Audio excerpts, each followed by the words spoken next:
Très bien. Donc, pour essayer de garder un petit peu de temps après pour d'autres questions, si vous le voulez bien, je vais intervenir à mon tour pour vous parler du patrimoine syrien dans la reconstruction de la Syrie entre identité et nécessité de développement. Alors, je crois que les lignes que je vais vous lire, pour essayer d'aller très rapidement, viennent bien en écho de ce que nous avons commencé à nous dire ce matin. Alors, quelques rappels sur le patrimoine syrien, bien entendu, donc, comme vous le savez, qui est particulier à bien des égards et qui distingue la Syrie dans sa région et dans le monde. Il est porteur d'une identité extrêmement forte, il convient de le rappeler. 15 minutes, bien sûr, de cet exposé ne suffiraient pas à égrener les superlatifs qui seraient seuls à même de rendre compte de ce qu'il est. Mais quelques rappels toutefois, donc des grands traits que nous pouvons retenir le concernant. Je commencerai par quantité, diversité et qualité. Quantité, alors quiconque a visité la Syrie n'a pas besoin de moi pour savoir ce que représente ce qualificatif le concernant. C'est une caractéristique qui distingue la Syrie sur la toile mondiale et on a vu tout à l'heure, grâce aussi à Mohamed, que le patrimoine est beaucoup plus large que ce que l'on peut entendre en général. Donc on est bien face à quelque chose qui est quantitativement colossal. En Syrie, le patrimoine est présent partout, dans les villes, dans les ruelles, dans les territoires, sur les sites, dans les ateliers. Le patrimoine immatériel, on a commencé à en parler, il est évidemment crucial et très important. Au point donc que l'on peut véritablement parler en Syrie d'une omniprésence du patrimoine. La diversité, ensuite. Issu d'une très longue chronologie, le patrimoine syrien est extrêmement varié.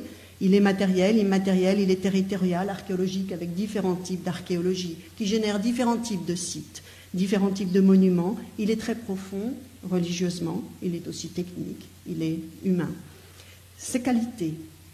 À cette diversité et cette omniprésence s'ajoute donc la qualité des restes qui le composent. Qualité esthétique, bien sûr, mais surtout qualité historique. Avec la Syrie, on peut véritablement parler d'une terre des origines. Son patrimoine reflète cette position unique dans l'histoire. Le monde y puise la mémoire de ses avancées dans de nombreux domaines et pour de nombreuses époques. Il ne suffirait pas de dire l'écriture, les villes, les religions, l'alphabet, etc. Le patrimoine syrien, on l'a dit tout à l'heure, a donc une véritable valeur, une portée universelle. De même, une de ses caractéristiques majeures, c'est qu'il est imbriqué dans le présent. Et je crois que c'est ce qui le distingue particulièrement dans la région et dans le monde. C'est un de ses traits distinctifs. Il est à la fois historique, mais il est intégré à la vie actuelle. En Syrie, la permanence et la continuité de traditions culturelles et de techniques abolissent le temps, comme l'omniprésence des restes de l'histoire dans les lieux de vie abolit les frontières entre le passé et le présent. La profondeur chronologique est sensible partout. Il existe une sorte de fusion organique, à mon sens, entre le patrimoine et l'espace quotidien, d'où découle une non-sanctuarisation des lieux de mémoire, et on en a parlé tout à l'heure à propos du tourisme, on pourra y revenir. Cette non-sanctuarisation et cet usage quotidien ont conduit ici et là, certes, à des transformations de ce patrimoine. Mais son imbrication dans le présent lui donne ce caractère vivant qu'on lui connaît et qui lui est si spécifique. Si l'inclusion du patrimoine à la vie quotidienne a donc engendré des transformations, paradoxalement, en réalité, elle en a assuré la conservation. On pourrait prendre de multiples exemples, si vous voulez, tout à l'heure dans la discussion. L'ouverture. Le patrimoine syrien reflète la place particulière de ce territoire dans la géographie et dans l'histoire. Un carrefour entre trois continents, vous le savez, l'Europe, l'Asie, l'Afrique. C'est un lieu de rencontre, d'échange et de création.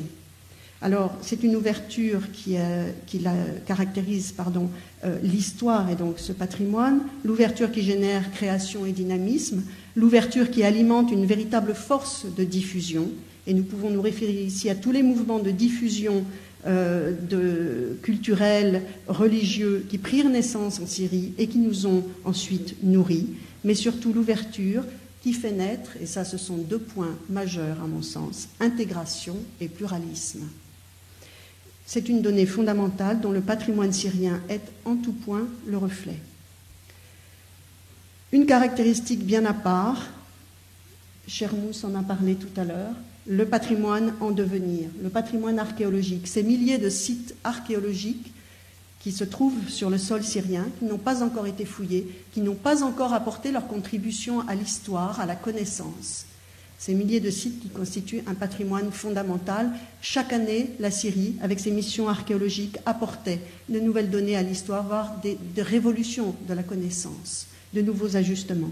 Le dynamisme de la recherche en Syrie crée du patrimoine sans cesse, de l'histoire, bouleverse, conduit à de nouvelles interrogations. Sans cesse, on réinterroge ce pays.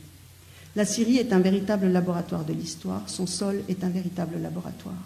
Alors ce tableau qui est brossé à très grandes lignes souligne la place qu'occupe le patrimoine dans ce pays. Et ce patrimoine est par ailleurs, il faut l'aborder, un moteur de l'économie.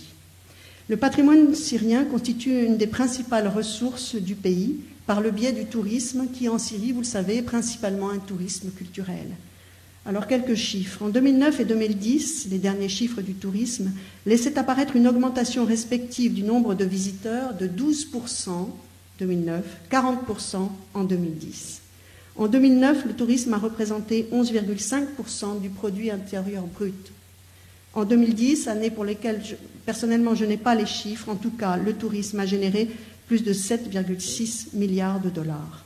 Cette même année, 2010, la Syrie a enregistré l'ouverture de 42 hôtels et 180 restaurants supplémentaires, représentant un investissement de 322 millions de dollars.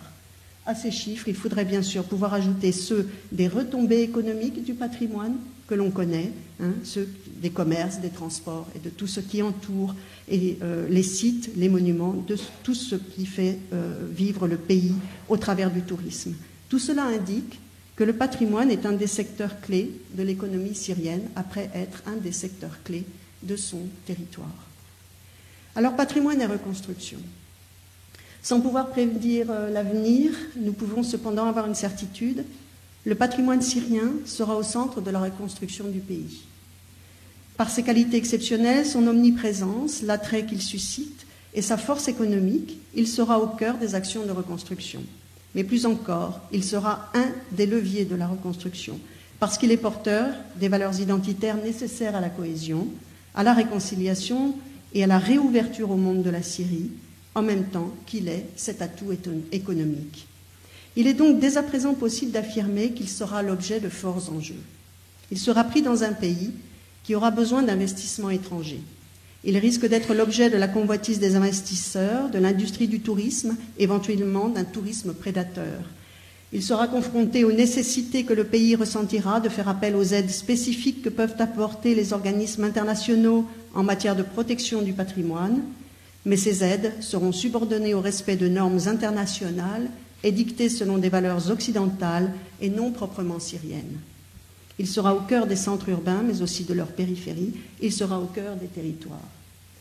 Le futur du patrimoine syrien renvoie donc directement à l'économique et à la reconstruction. Il faut le reconnaître, il faut l'accepter pour mieux le maîtriser et se diriger vers une économie du patrimoine qui soit maîtrisée par des corps professionnels adéquats. Alors, comment concilier identité et développement? Le patrimoine sera un enjeu, au sens de ce que l'on met en jeu, avec une alternative, gagner ou perdre. Gagner sera réussir à affirmer l'identité syrienne et à assurer la cohésion des groupes de la société civile en faisant appel à la mémoire, à la filiation. Par voie de conséquence, gagner sera réussir à distinguer la Syrie dans le monde pour ce qu'elle est. Perdre serait laisser s'éroder la cohérence de la société civile, oublier, ne pas faire appel à la mémoire et donc se faire oublier des autres. Alors l'idée pour la Syrie au jour de sa reconstruction, bien sûr, c'est de gagner. Un postulat qui implique de réussir à mettre en jeu le patrimoine de la bonne manière pour affirmer l'identité, réussir la cohésion et l'inclusion, fonder le développement éducatif et culturel, mais aussi réussir à se démarquer et à attirer les autres afin de développer cette richesse économique que l'on doit reconnaître au patrimoine syrien. Cette mise en jeu réussie sous-entend de respecter profondément la nature du patrimoine et de l'histoire syrienne, ce qui implique donc d'avoir préalablement défini les champs du patrimoine syrien, et l'on a vu tout à l'heure au travers des différents exposés que c'était une question qu'il faut maintenant se poser, définir les champs du patrimoine syrien, préciser les valeurs que véhiculent ces différents champs, réfléchir le positionnement de chacun de ces champs par rapport aux définitions internationales qui, je le rappelle, sont bien souvent occidentales. Alors les professionnels du patrimoine, les professionnels syriens, doivent relever un défi. Ils doivent dès à présent préparer le pays à devoir concilier des approches différentes d'un même bien, qui est un bien pour toujours, un bien qui fonde l'identité, une identité que l'on peut réinterroger, préciser, cette notion de miroir qui a souvent été évoquée à propos du patrimoine, c'est le miroir de la société.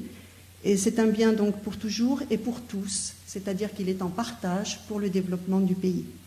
Alors il aura à concilier des valeurs de sens local, d'identité, de conservation, des valeurs économiques acceptées, guidées et maîtrisées. Il aura à concilier des pratiques internationales qui pourraient imposer de fondre le patrimoine syrien dans une standardisation et conduire à la perte de son sens. On en a parlé, ça a été évoqué tout à l'heure, notamment lors d'une question.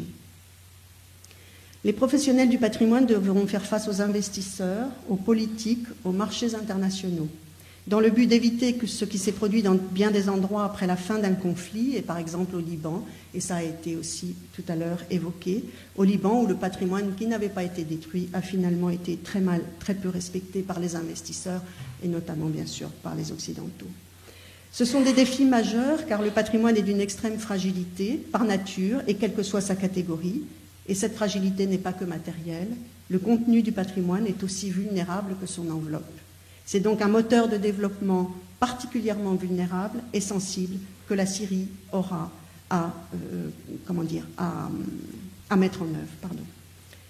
Au vu de cet avenir prévisible, il est urgent de constituer une équipe de grands professionnels qui puisse orienter la future mise en jeu du patrimoine syrien dans la reconstruction. Une équipe de professionnels qui reconnaissent la nécessité d'une économie du patrimoine et en adoptent l'idée. Une équipe qui puisse dès à présent fédérer des actions déjà en cours et en entreprendre de nouvelles. Alors les actions déjà en cours, on a commencé à en parler. En entreprendre de nouvelles, je pense à ce qu'a suggéré Martin, et il y aurait bien d'autres actions que nous tous autour d'une table pourrions définir comme essentielles. Nous ne pouvons pas être exhaustifs, bien sûr, à ce stade, et le programme même des actions à entreprendre devra être conduite par cette équipe, principalement syrienne. Des actions à poursuivre, bien sûr, cet inventaire des destructions, cette veille essentielle qui est menée par Chermous notamment. Assurer un appui aux professionnels tels que Chermous, assurer un appui aux professionnels qui sont restés en Syrie et dont la marge de manœuvre est extrêmement restreinte.